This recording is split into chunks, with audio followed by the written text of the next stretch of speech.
Wake up, new Midjourney feature just dropped, and I think you'll all be pretty excited about this one. Introducing panning. Underneath your upscales, you'll see a new set of buttons. You have left, right, up, and down. Now this will allow you to shift the camera over on your image. And I'll use a person as the first example because I think this might be the best use case for it. We have this portrait, but we want to see the rest of the person. So we're going to hit the down button, simple as that. I also tried this on a couple more upscales. Her too, her as well. You'll be given 4 potential options. And what do you think? I'd say it did a fairly good job. I mean, there are some clear flaws, but one of them worked really well. Now, is that worth it to you? Does that make it a good feature if it gets things right 25% of the time? Like, is it important for it just to get it right once? I think so. And if you see this example here, I don't think any of them really fit the proportions correct. At least number 3, it got her dress the same color. I would argue 2, 3, and 4 are awful, but number 1 is really, really good. These ones actually aren't that bad, but I see the most potential in number 3. So we get our upscale and we're gonna press the button again. And this might be a good time to point out one of the bigger limitations. If you start by going up or down, you won't be able to move left or right. And I feel like that's a pretty big missed opportunity, but I can only assume that if it was possible, it would have been included. There must be some behind the scenes issue that we don't know about. Because who's gonna want to only go up or down? Ideally, you'd want to fill out your image completely. But stick around, I sort of have an answer for that later. You see how the proportions aren't quite right with her here? I'd say this feature's a work in progress. We're gonna press down on the rest of the upscales. Again, maybe only 1 out of the 4 really nailed what it was supposed to do. And I would say that this feature breaks fairly quickly.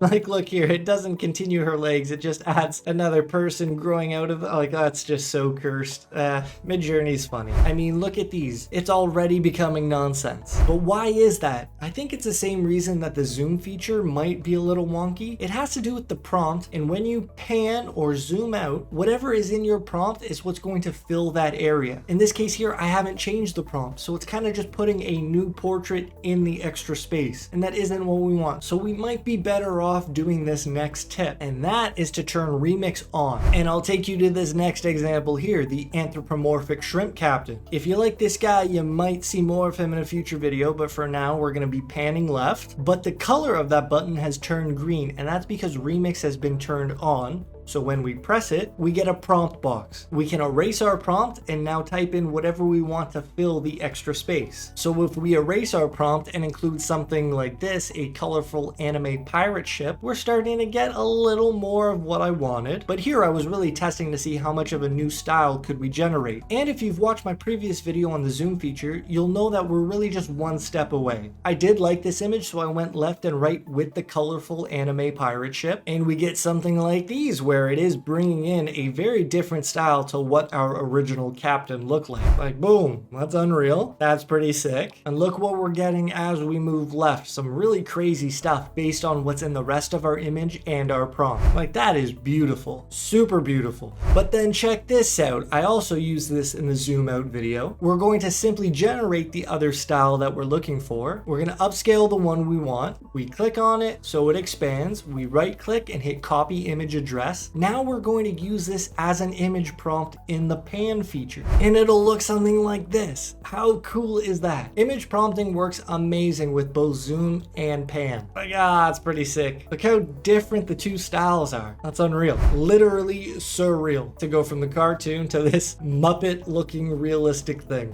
Captain, my captain. So here's the thing, if you expand on both the left and the right, the ratio of the picture keeps growing. Now this doesn't make a huge file size, but it's going to maintain all of the detail you see here. However, if you were to hit zoom out, you're going to lose that detail. That's just something to remember. This isn't the perfect solution to what you're probably trying to do, but I think it'll add a lot of fun to your Midjourney creations. That being said, I told you earlier I had a bit of a solution for the left and right, up and down panning issue. How normally if you were to go left or right, you wouldn't be able to go up or down. Well, I took this picture here and I went left, right, up, and down. Bear with me. Here's the ups, you pick one, you pick a down, you pick a left, and you pick a right. I took these upscales, saved them to my computer, and now I'm gonna take them into Photoshop's new beta. And you can probably guess where I'm going with this.